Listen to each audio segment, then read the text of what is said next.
अब पौधा बड़ा कैसे होता है उसको आपको लगातार ध्यान रखना पड़ता है, खाद पानी डालना पड़ता है और उससे भी इम्पोर्टेंट क्या है, वो देने के बाद आपको करना है डीप एनालिसिस। नॉर्मली जब आपकी एक्यूरेसी रेट अराउंड 70% आ जाए, दो चीजें जो हम अक्सर इग्नोर करते हैं, हमें करनी नहीं चाहिए, वो है एक तो वोकैब्युलरी और उसके बाद वीए में अगर ये चारों चीजें आ गई तो यहाँ पे आपको सिर्फ टेक्निक सीखनी होती है। Hello and welcome to MBA वाला में आपका स्वागत है। अगर आप और मैं पहली बार मिल रहे हैं, वैसे ऐसा होना तो नहीं चाहिए, अब तक तो आपकी तैयारी बहुत अच्छी चल रही होगी। मेरा नाम है विक्रांत और आप और मैं मिलकर के आज बात करेंगे कि कैसे हम एकदम एलीट लेवल तक पहुंच सकते हैं वीएआरसी में जब आप कैट 2025 का पेपर दे करके आए। अब इस प्रोसेस में यार देखो, एक अजम्पशन है कि अगर आप सिर्फ if you are starting today, is this possible? Yes. Now why am I saying that with conviction? Because देखो, at the end of the day यार कैट है तो एप्टीट्यूड एग्जाम ना, और एप्टीट्यूड का मतलब क्या होता है? It's a natural ability. So if you are already carrying those natural abilities and you have polished them well thanks to your background, thanks to your journey of life so far, तो फिर इसमें कोई खास दिक्कत होनी नहीं चाहिए। जैसे अब यार मेरे केस में ना, when you talk about this RC part, भाई मैं बहुत पढ़ता था, बहुत ही ज्यादा पढ़ता था। तो मेरे लिए आरसी वाज बेसिकली मोर और less a walk in the park, है ना। तो वो एक जर्नी थी ना, तो मेरे लिए शायद 100 days would have been more than sufficient. On the other hand, अगर आप आज शुरू कर रहे हैं, आपकी जर्नी वैसी नहीं रही है, तो हो सकता है कि आपको ये रास्ता चैलेंजिंग लगे, मगर जो भी हो, हम आखिरी दिन तक तैयारी करेंगे, लड़ेंगे और अपना बेस्ट देकर के आएंगे। मुझे बस सिर्फ और सिर्फ ये एक ही चीज आपसे चाहिए। ओके, तो let's go ahead and talk about the strategy which can take you to the top 1% in VARC. Once again, my name is Vikrant and then let's go ahead and get talking. तो यार देखो, मेरे हिसाब से जो great scores है ना, ये बेसिकली पौधे की तरह है यार। हाँ, अब पौधा बड़ा कैसे होता है उसको आपको लगातार ध्यान रखना पड़ता है, खाद पानी डालना पड़ता है, then you go ahead and have something which is beautiful, right. तो इसमें भी ऐसा ही है। अगर हम कैट प्रिपरेशन की बात करें तो यार सबसे पहले सोचो, अगर पौधा उगाना है तो जमीन तैयार करनी पड़ेगी। So the first thing that you typically go for is a foundation. जब आप फाउंडेशन बिल्ड कर लेते हैं तो फिर उसके बाद you move towards the exact nitty-gritties of the syllabus. क्या कौन सी स्पेसिफिक चीजें हैं जो पूछी जाती हैं, और उस सिलेबस को कंप्लीट करते हैं आप। फिर you go ahead and stand in front of a mirror. Mirror बोल रहा हूं, बेसिकली इसका मतलब है टेस्ट्स। आप टेस्ट्स देंगे, they are like a mirror. वो आपको बताते हैं कि क्या ठीक चल रहा है, क्या ठीक नहीं चल रहा है, और उस फीडबैक, उस इनपुट के बेसिस पे आप इफेक्टिव करेक्टिव एक्शन लेते हैं, राइट। तो ये चार चीजें हैं: अपनी फाउंडेशन को छोड़ना नहीं, फिर सिलेबस को कंप्लीट करना, और फिर टेस्टिंग के थ्रू इफेक्टिव करेक्टिव एक्शन लेते हुए उस सिलेबस को मास्टर करना। That's the name of the game. तो इसीलिए ना बहुत सारी, जैसे आज भी जो मैं स्ट्रैटेजी बता रहा हूं, पता है मैं ये एक basic generic widely applicable strategy है। आप इन चीजों को हर रोज कर सकते हैं, लेकिन जब आप इस स्टेज पे आए तो आपके जो परफॉर्मेंसेस हैं डिफरेंट एग्जाम्स में, उनकी फीडबैक के बेसिस पे इस प्लान को कस्टमाइज करना ना भूलें। Make sure that you keep customising that plan so that the preparation becomes tailor made for you. और उसके लिए भी आपको बहुत सारे इनपुट्स मिलेंगे हमारे पूरे चैनल पे, so you can go ahead and keep checking those. So once again, these four things: foundation, finishing of the syllabus, testing, and then acting on whatever the tests tell you. If you go through these four things thoroughly, there is absolutely nothing that can stop you from getting a great score, a score that you truly deserve. और इसमें भी ना एक systematic तरीके से काम करना जरूरी है। क्यों? मैं काफी बार अपने सेशंस में बात बोलता हूं कि यार जब बात इंग्लिश की आती है, वीआरसी की आती है, तो ये ना एक पिरामिड है, और इस पिरामिड का बेस है वर्बल रीजनिंग, राइट। तो ऊपर जितनी भी चीजें हैं, जैसे वीए बिल्कुल टॉप पे है, तो इसको आरसी, ग्रामर, वोकैब, वीआर, इन चारों की जरूरत है। आप यहां पे जो चीजें सीखते हैं वो सब यहां पे काम आती हैं। तो नीचे वाली चीजों पे भी ध्यान रखना जरूरी है, और इसीलिए तैयारी करते समय आपको एक प्लान्ड तरीके से आगे बढ़ना है, ताकि जो नीचे वाली चीजें हैं वो पहले हो जाएं, फिर उसके बाद ऊपर वाली चीजें ऐड हों, बहुत सारे लोग जैसे यूट्यूब जो लाइव क्लासेस में आपके साथ लेता हूं, उसमें बहुत बार लोग बोल रहे थे सर पैराजंबल्स नहीं हो रहे, सर मैंने तो क्लास भी कर ली। तो अब क्या है कि अगर मैं यहाँ बीए तक आऊं, चलो एक बार सिलसिलेवार पहुंचते हैं, फिर इसकी और बात करते हैं। तो vocabulary is a knowledge based area, grammar is a knowledge based area. इसका मतलब आप बैठ करके ये नॉलेज एक्वायर करेंगे तो आप इनमें अच्छे हो जाएंगे। RC is a skill based area, जिसका बेसिकली मतलब ये है कि आपको हर रोज बैठ करके एक स्ट्रक्चर्ड प्रैक्टिस करनी पड़ेगी ताकि आपका ये स्किल डेवलप हो जाए। और उसके बाद वीए में अगर ये चारों चीजें आ गई तो यहाँ पे आपको सिर्फ टेक्निक सीखनी होती है। तो जैसे आपने पैराजंबल्स की क्लास अटेंड की, उसमें ना मैं आपको एकदम एक्यूरेट परफेक्ट ऐसी टेक्निक बताऊंगा जो काम करेगी ही करेगी। लेकिन उस टेक्निक को इंप्लीमेंट करने के लिए नीचे वाली चीजें तो चाहिए। इट्स लाइक भाई हम गए, हमने सचिन तेंदुलकर जी के पैर पकड़ लिया, बोला स्ट्रेट ड्राइव की टेक्निक बता दे, उन्होंने बता दी। तो क्या उनके टेक्निक बताने के बाद उसी दिन जाकर के हम परफेक्ट स्ट्रेट ड्राइव खेल पाएंगे? नहीं यार, उसके नीचे और बहुत सारी चीजें लगती हैं, वो भी तो करनी पड़ेंगी, खाली टेक्निक नहीं। तो वो कई बार हम ये नीचे वाली चीजें इग्नोर करके बैठे होते हैं, उन्हें बिल्कुल इग्नोर नहीं करना है। अगर आप ट्रूली ग्रेट स्कोर चाहते हैं तो भाई इस पूरे प्रोसेस से हमें गुजरना ही है। तो चलो, हमारे पास है तकरीबन 100 डेज। एक्चुअली अगर आप, मैं जब रिकॉर्ड कर रहा हूं तो ठीक 103 दिन है हमारे पास। तो आप उसी समय इसको देखेंगे, which gives you approximately 14 weeks. तो मैं 14 हफ्ते का एक प्लान आपके साथ शेयर कर रहा हूं।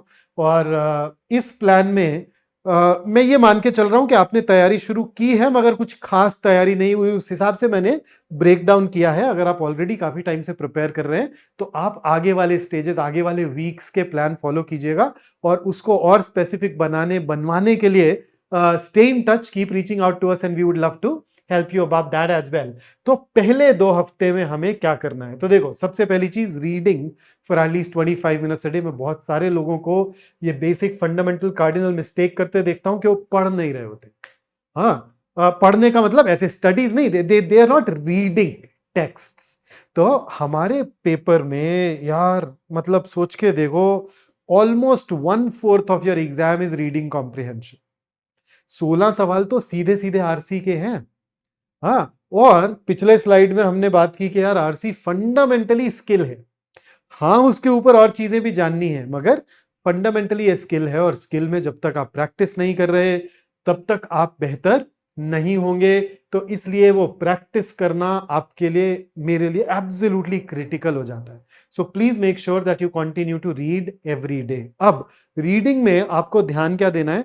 देखो, कैट में नॉन फिक्शन आता है, तो हमें इवेंचुअली चैलेंजिंग नॉन फिक्शन पढ़ने में भी कंफर्ट आ जानी चाहिए। Does that mean that we do that today? क्या हम आज ही वो चैलेंजिंग नॉन फिक्शन पढ़ें? यार वो शायद अगर ऐसा करेंगे तो गलत होगा। तो आपको क्या पढ़ना है? आपको कोई ऐसी चीज पढ़नी है that is challenging for you. Now what do I mean by that? जैसे मैं वो जेनेरिक रिकमेंडेशन दे सकता हूं कि भाई आप इयॉन एसेस पढ़ लो, न्यूयॉर्क टाइम्स पढ़ लो, इकोनॉमिस्ट पढ़ लो, नेचर पढ़ लो, स्मिथसोनियन पढ़ लो, साइंटिफिक अमेरिकन पढ़ लो। We can talk about that, but then what if Aeon is too challenging for you? तो ऐसी चीज हम नहीं चाहते। तो मैं चाहता हूं कि आप हर रोज वो पढ़ें जो आपको आपके कंफर्ट जोन से थोड़ा बाहर लेकर के जाए। राइट?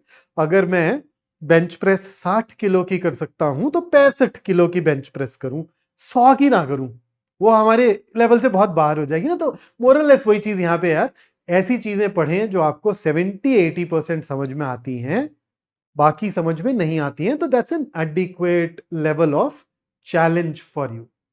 तो वो आपको डिसाइड करना है कि वो क्या है। और ऑब्वियसली जैसे जैसे आप ये पढ़ते जाएंगे वैसे वैसे आप उनसे कंफर्टेबल होते जाएंगे, फिर आप उससे ज्यादा चैलेंजिंग टेक्स्ट्स उठा पाएंगे, और इवेंचुअली कैट जैसे पैसेजेस भी आपके लिए बच्चों का खेल बन जाएंगे अगर आप ये करते रहे तो। So please make sure that you take out 25 minutes for reading every day, and that is at least. आपके पास और टाइम है, और टाइम डालो।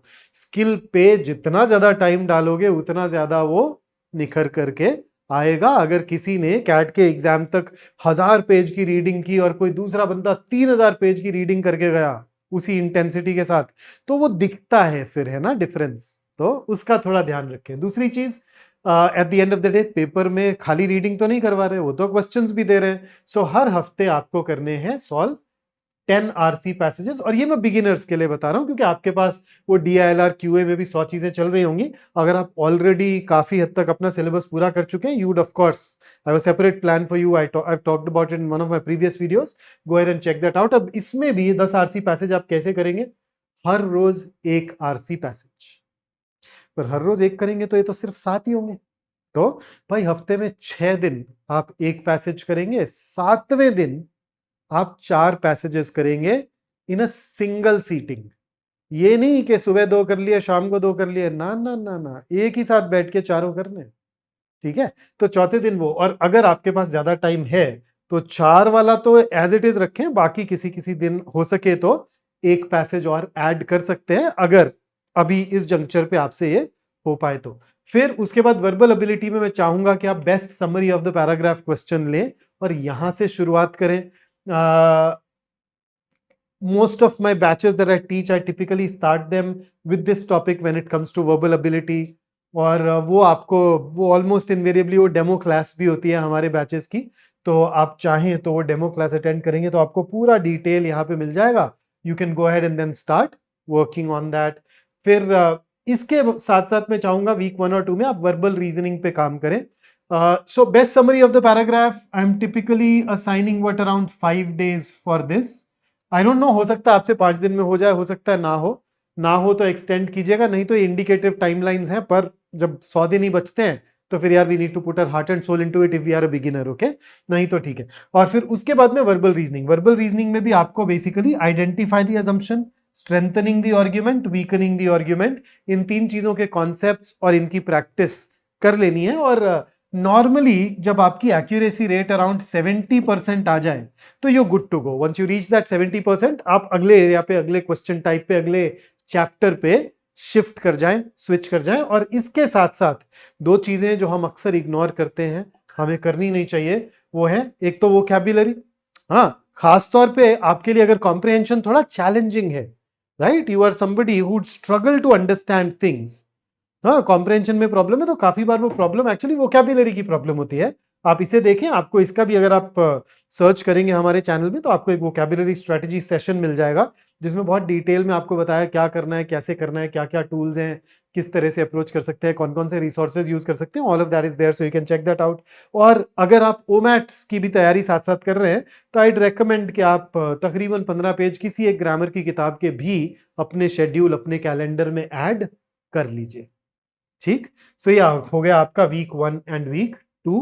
उसके बाद हम चलेंगे वीक 3 और 4 पे, जिसमें कुछ चीजें आपकी सेम रहेंगी, जैसे reading will remain intact, passages में अब थोड़ा बढ़ा देंगे कि चलो अब let us go ahead and attempt around 15 RC passages every week. तो आपका वो एक दिन जिसमें आप एक सिंगल सीटिंग में 4 पैसेज अटेम्प्ट कर रहे हैं, वो इंटैक्ट है, आप वो करते रहेंगे। वो दिन तो डेफिनेटली डालना ही डालना है। और फिर बाकी के जो 6 दिन हैं, आपको उनमें अपने 11 पैसेजेस कर लेने। अगर आप रोज 2 करेंगे तो 12 हो जाएंगे, so that be nice, 16 passages every week and that can add a lot of value to you. Then verbal reasoning में आप असम्पशन, स्ट्रेंथन, वीकन कर चुके हैं। इन 2 हफ्तों में आप फोकस करेंगे मेजरली इन्फरेंस पे। हाँ, आप तकरीबन 7 दिन इसे देंगे क्योंकि हमारे लिए बहुत इंपॉर्टेंट है। ये क्वेश्चन टाइप बहुत फ्रीक्वेंटली पूछा जाता है कैट में, जैट में तो जैट 25 जो जनवरी में हो जाता है ना पेपर, तो जैट 25 में 10 क्वेश्चंस थे सिर्फ ये। सो if you master this, imagine how great an impact it could have. और फिर बाकी जो भी क्वेश्चन टाइप्स आपके बचते हैं, आइडेंटिफाई द लॉजिकल फ्लॉ हो गया, रिजॉल्विंग अ पैराडॉक्स हो गया, सिमिलर स्ट्रक्चर आर्ग्यूमेंट्स हो गए, आप उनको भी ऑफ कोर्स बाकी जो नेक्स्ट 7 डेज हैं उसमें आप टेकअप कर लें। पर हाँ, अगर आपकी इन्फरेंस बेस्ड क्वेश्चंस में ऑलरेडी एक्यूरेसी अच्छी आ जाती है यहाँ पे, तो आप 5 दिन 4 दिन पे भी रुक सकते हैं, then you can move on. तो जैसे जैसे चीजें होती जाए, वो आप आगे वाले हफ्तों से चीजें उस केस में ऐड कर सकते हैं, and that's a luxury that you definitely have. Then vocabulary में सेम, ग्रामर में सेम, आपको ये करते ही रहना है। So that's your week 3, week 4। उसके बाद हम आ जाते हैं आपके वीक 5 और वीक 6 पे। यहां पे भी देखो रीडिंग कांस्टेंट है, और व्हेन आई से कांस्टेंट है तो वही बस the only thing that will change is the level of difficulty. और इस जंक्चर तक हो सकता है आपको पैसेजेस करते करते कुछ और इनसाइट्स मिले जिसके हिसाब से you can move towards some specific types of reading, but वो आप जैसे जैसे इनपुट देते रहेंगे, पूछते रहेंगे, हम आपको वो बताते रहेंगे. So you still go ahead and solve 15 RC passages a week. लेकिन अब इन 2 हफ्तों में हम वर्बल एबिलिटी पे वापस जाएंगे और हमारा फोकस होगा पैरा जंबल्स पे. सो although para jumbles were not asked in CAT 24, it still remains a very hot question type for us. I mean, CAT के इतिहास में सिर्फ 2 ही साल ऐसे हुए हैं कि पैरा जंबल्स नहीं आए, CAT 2006 और CAT 2024. तो इसको इग्नोर करना बहुत बड़ी गलती होगी. और सिर्फ यही नहीं, अगर पैराजंबल्स नहीं भी आए तो भी आपके पास पैराग्राफ बेस्ड क्वेश्चंस तो हमेशा होते ही होते, राइट? तो जब आपके पास पैराग्राफ बेस्ड क्वेश्चंस हमेशा होते हैं तो आपको पता है फिर उस केस में इन सारे क्वेश्चंस को आप जितना प्रैक्टिस करें उतना आप उन सभी में अच्छा बनते ही बनते हैं. कुछ स्पेसिफिक टेक्निक्स जरूर चेंज होंगी, बट जो कोर ऑफ द एबिलिटी है वो तो सेम रहेगी. तो आप पैराजंबल्स पे काम करें, इसके साथ साथ आप वोकैब्युलरी कंटिन्यू करें, और आप इसी में ग्रामर यहाँ पे अगर आप I think I forgot to add it here, तो आपको ग्रामर भी कंटिन्यू करना है. तो अगर आप रोज के 15 पेज पढ़ रहे होंगे तो 6 हफ्ते तक तो ग्रामर चली जाएगी, है ना? सो आई रोट एटलीस्ट. तो आप ग्रामर भी वही 15 पेजेस अ डे आप यहां भी करते रहे, जब तक वो किताब जो आपने शुरू की थी 2 बार नहीं हो जाती तब तक कर लें तो बेहतर है. तो 6 हफ्ते will be around 45 days at 15 pages a day. मतलब हो सकता है कि 5वें हफ्ते में ही खत्म हो जाए. जब तक वो 2 बार रीडिंग खत्म नहीं हो जाती तब तक इस पेस पे आपको कंटिन्यू करना है. और यहाँ पे इस जंक्चर पे आपको मॉक टेस्ट देने शुरू कर देने हैं. आप चाहें तो इसकी जगह सेक्शन टेस्ट देके वहां से शुरुआत कर सकते हैं, that will be easier for you. उस केस में अगर आप सेक्शन टेस्ट देना चाहते हैं तो आई रेकमेंड कि यार वो 5th वीक में सेक्शन टेस्ट दे दें और 6th वीक में आकर के फिर आप मॉक टेस्ट चाहे तो शुरू कर लें, या 4th में सेक्शन टेस्ट दे दें, यहां आकर के आप मॉक शुरू कर लें. But whatever, at the end of the way I see it is when you write a mock test आप 3 सेक्शन टेस्ट एक साथ दे रहे, राइट? तो थोड़ा कन्वीनियंट हो जाता है. और उससे भी इंपॉर्टेंट क्या है, वो देने के बाद आपको करना है डीप एनालिसिस. हाँ, सो आप देखेंगे कि वो 40 मिनट में कुछ सवाल ऐसे थे जो आप अटेम्प्ट ही नहीं कर पाए. तो वो क्यों नहीं कर पाए, उसके बारे में सोचना. हो सकता है कि आप ना you may be you ran short of time, you ran out of time, right? तो वो एक कारण हो सकता है, तो उसको आप एनालाइज करें. फिर कुछ क्वेश्चंस ऐसे होंगे जिसमें टाइम की कमी नहीं थी लेकिन वो आपसे हुए ही नहीं, तो वो आपको देखना पड़ेगा कि यार क्या चीज है जो मैं सीखूं, क्या चीज है जो मैं अपने तर्कश में ऐड करूं जिससे ये सवाल भी मेरा होने लग जाए. हाँ, कुछ सवाल ऐसे होंगे जो आपके गलत हुए तो बैठ के देखेंगे यार क्या कमी रह गई मुझ में. हाँ, ऐसे उदासी के साथ नहीं मतलब, बट क्या क्या क्या कमी थी जिसको पूरा करूंगा तो ये अब सही होने लग जाएगा. तो ये एनालिसिस, रिमेंबर मैंने शुरू में बोला था टेलर मेड प्रिपरेशन चाहिए, तो एनालिसिस बहुत इंपॉर्टेंट है, वहीं से सारी चीजें सुधरेंगी. यहां तक आते आते आपकी खैर ग्रामर हो चुकी होगी. तो वीक 7 और 8 में अब यहां पे अब मैं हाईलाइट कर रहा हूं. देखो अभी तक मैं बोल रहा था एडिक्वेट चैलेंजिंग टेक्स्ट, हो सकता है आप फिक्शन ही पढ़ रहे हो, पर यहां पे मैं बिल्कुल क्लियर हूं कि भाई नॉन फिक्शन पे आ जाना है. प्लस इसके साथ साथ आप ये आइडेंटिफाई करें कि कुछ टॉपिक्स, कुछ सब्जेक्ट्स, कुछ एरियाज ऐसे होते हैं कि जब उनके पैसेज आते हैं तो हमें होती है तकलीफ, राइट?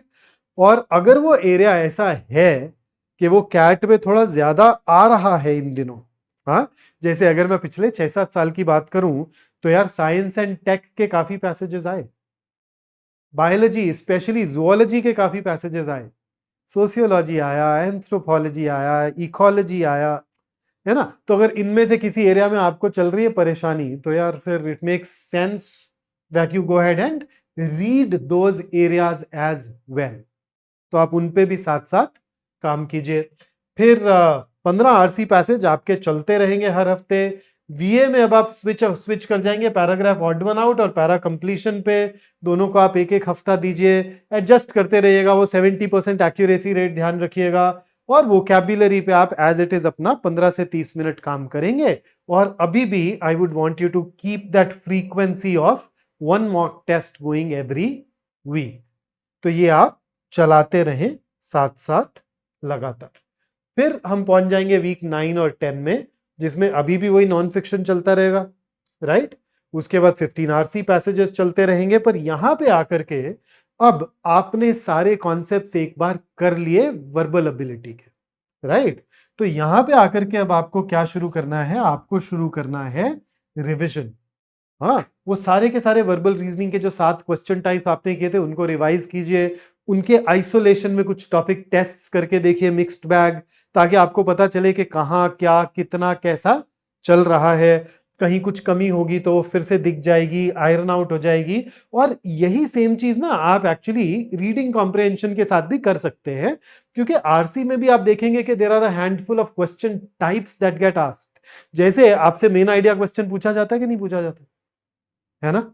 वो which of the following is the main idea of the passage, central theme of the passage, suitable title of the passage, आते हैं ना? हाँ, ऐसे ही इन्फरेंस वाले सवाल आते हैं, ऐसे ही आइडिया रीस्टेटमेंट वाले सवाल आते हैं, ऐसे ही कोई सवाल आ जाता है जो आपसे पूछ लेता है पर्पस ऑफ सब instance mentioned in the passage. ऐसे आते रहते हैं। तो आप यहां पे भी ना वो थोड़ा ट्रेंड स्पॉट करना शुरू कर सकते हैं कि भाई कोई क्वेश्चन टाइप ऐसा तो नहीं है जिसमें मेरी गड़बड़ ज्यादा चल रही है तो उस क्वेश्चन टाइप को उठाओ और सुधार लो, उसके कॉन्सेप्ट सीख लो, उसके लिए क्या एबिलिटी चाहिए वो जान लो, और फिर उस एबिलिटी को रोल आउट कर दो। And in case you wondering कि यार ये बहुत कुछ है, कहां से कैसे करेंगे, and you think that you need to work closely with the faculty members, then you can work with us. हम अपना आखिरी बैच लेकर के आ रहे हैं कैट 2025 का, जैसे हम बोल रहे हैं फास्ट ट्रैक बैच। तो 11th से शुरू किया था दो, बट वो we do a soft start कि चलो 2-1 क्लासेस पहले हफ्ते, फिर अगले हफ्ते ज्यादा काम। तो if you are a beginner and you think you need to know more and you not very sure of how to go through these things, you can always choose to work with us. तो vocabulary as it is चलेगा, mock test. अब frequency बढ़ा देंगे भाई हम, कि अब हम हर 5 दिन पे मॉक दे रहे हैं, तो इन 2 दिनों में, इन 2 हफ्तों में सॉरी, आप तकरीबन 3 मॉक्स दे देंगे। वो प्रैक्टिस थोड़ी बढ़ानी है। अब हम आ गए वीक 11 एंड 12 पे, बिजनेस एंड के बहुत पास। आरसी में लगातार काम करते रहे, पैसेजेस की प्रैक्टिस करते रहे। इन 2 हफ्तों में हम वर्बल एबिलिटी पे फिर से ओरिएंट करेंगे। और अगर रीडिंग कॉम्प्रिहेंशन का कोई क्वेश्चन टाइप जो आपको तकलीफ दे रहा था पिछले हफ्ते में, आपने फिक्स कर लिया, अब कोई नया क्वेश्चन टाइप आपको मिल गया कि अच्छा मुझे इस पे फोकस करना है, तो उसे आप ऑटोमेटिकली यहां पे ऐड करते हुए चलिएगा। वोकैबुलरी तो बदस्तूर बहुत wide vast knowledge based area है, तो आप इस पे काम करते रहेंगे और हर 5 दिन में एक मॉक अभी भी आप देंगे। फिर हम आ जाएंगे वीक 13 पे। अब हम पहुंच रहे हैं पेपर के पास, राइट? तो रीडिंग कंटिन्यू करेंगे, लेकिन आरसी पैसेजेस थोड़ा यहां पे टेपर ऑफ कर रहे हैं। टेपर ऑफ इसलिए कर रहे हैं कि अब ना हम सेक्शन टेस्ट एक ऐड कर देंगे, तो वहां पे कुछ एक्स्ट्रा प्रैक्टिस आएगी। ये सेक्शन टेस्ट क्यों? जब आप पेपर के पास आते हैं, टेस्ट देते हैं, तो आप ना टेस्ट टेकिंग स्ट्रैटेजी अपने लिए कुछ डिस्कवर करने की कोशिश करते हैं। तो अगर आप उसको फर्म अप करना चाहें, उस स्ट्रैटेजी में कुछ एक्सपेरिमेंट करना चाहें, तो instead of doing that with a mock, I'd recommend that you play around with the section test। और इसके बाद वोकैबुलरी, और इस एक हफ्ते में आप देंगे 2 मॉक टेस्ट। और अगर आपका सिलेबस हो चुका है, आप बाकी लोगों से आगे चल रहे हैं, है ना, आपने देखा कि अच्छा वो जो वीक 4 तक वाली चीजें तो मैंने ऑलरेडी करी रखी हैं, तो आप अगर यहाँ पे शुरू करेंगे तो आप उसी हिसाब से एडजस्ट कीजिएगा। बट वो जैसे जैसे पेपर के पास आएंगे, मॉक्स की फ्रीक्वेंसी आपकी बढ़ती जाएगी। But I am making that assumption कि आपने शुरू किया है, बट बहुत ज्यादा कुछ आपका हुआ नहीं है, तो ये आपकी frequency. And then finally week 14, the week before the CAT exam, reading और पैसेजेस कंटिन्यू रखेंगे। मैं बोल रहा हूं, अगर आप सेकंड शिफ्ट में कैट देने जा रहे हैं तो सुबह उठ के 1-2 पैसेज करके जाओ। कारण क्या है उसका? दीज आर स्किल्स, और स्किल्स में if we rest we rust. जहां पे हम स्किल पे काम करना बंद कर देते हैं, वहां पे हमें जंग लगनी शुरू हो जाती है। हम नहीं चाहेंगे कि वो जंग लगे, तो वो काम आप डेफिनेटली करते रहेंगे। वोकैबुलरी भी आप करते रहिए। अब मॉक में ऐसे एक मॉक टेस्ट चाहे तो दे दे, चाहे तो, मैं आप पे छोड़ रहा हूं। पेपर से पहले वाले 7 दिन personally I am not fond of really writing mocks etcetera then. हाँ, MS धोनी से एक बार किसी ने पूछा था, अच्छा क्या करते हो पास में आगे, कैसे करते हो ये 2-3 दिन मेजर इवेंट से पहले? तो धोनी ने जवाब दिया था कि भाई देखो, आपकी परफॉर्मेंस वो आपने मैच से 2 दिन पहले क्या किया उस पर थोड़ी ना डिपेंड करती है, वो उससे पहले जो आप महीनों सालों से करते आ रहे हैं उस पर डिपेंड करती है। तो 2 दिन उतनी मेजर चीज नहीं है। तो अगर आप एंक्शस हो जाते हैं, फिजिटी होते हैं, नर्वस होते हैं, तो ऑफ कोर्स देते रहें, बट आई रेकमेंड यार एक से ज्यादा मत दें और आखिरी 3 दिन में तो ना ही दें। ओके तो पेपर में एक वो मेंटल एस्पेक्ट्स भी होते हैं जिन पे हमें काम करना होता है, जिन्हें बहुत सारे लोग इग्नोर करते हैं। तो I rather recommend that you focus more on the mental aspects of your preparation then. और वो जब पेपर आएगा तो हम फिर से यहीं तुम्हारे साथ हैं, उसके बारे में बात करेंगे उसी आखिरी हफ्ते में। तो तब इन चीजों को डिस्कस कर लेंगे और फाइनली ये सब जब हो जाएगा तो you'll have the D-Day, which is going to be the 30th of November 2025, और ये हमने आपको यहां तक पहुंचा दिया। ठीक, सो देयर यू गो। इसके बाद आपको क्या करना है? अब आपको लगता है अब तो कैट हो गया, अब क्या? नहीं नहीं नहीं भाई, हमें छोड़ना नहीं है। आप पेपर देकर के आएंगे और हमारा एनालिसिस देखेंगे, उसके बाद आप आएंगे और हम अदर मैनेजमेंट एंट्रेंस टेस्ट के सेशंस, उनके मॉक्स, सब कुछ लेकर के आएंगे। और ये सब साथ साथ ऑफ कोर्स कैट के पहले भी एनमैट के लिए चलेगा, कैट के बाद तो आप देखिएगा ऐसा जबरदस्त पिवट, सारा या सारा फोकस अपना स्नैप और जैट पे आ जाएगा, उसके बाद सीमैट और महाराष्ट्र सीटी पे आएगा। तो सब कवर करने वाले हैं अपन इस पर्टिकुलर हफ्ते में, राइट? और इस सिर्फ उस हफ्ते में नहीं होता, सब्सिक्वेंट हफ्तों में। तो आप आकर के तब भी हमारे साथ जुड़े रहिएगा and we keep talking about those things. And before I leave, here is something that I want to leave you with. एक बार दोबारा हम इसे पढ़ ही लें। Like a river carving its path through stone, let perseverance sculpt your destiny. So, persevere. अगले 100 दिन जो भी होगा होगा, आप और मैं अपना बेस्ट हर रोज देंगे, और वो देंगे तो हमारा रिजल्ट भी बहुत अच्छा आएगा। Any other questions, any other concepts, not concepts but concerns? You know how to reach us. We are very active on our Telegram channel. You can also drop a comment down below and we would love to get back to you. We are there in your corner, egging you on and pushing you to reach your heights. So I'll see you in the next one. Until then, have a great time ahead and keep working hard.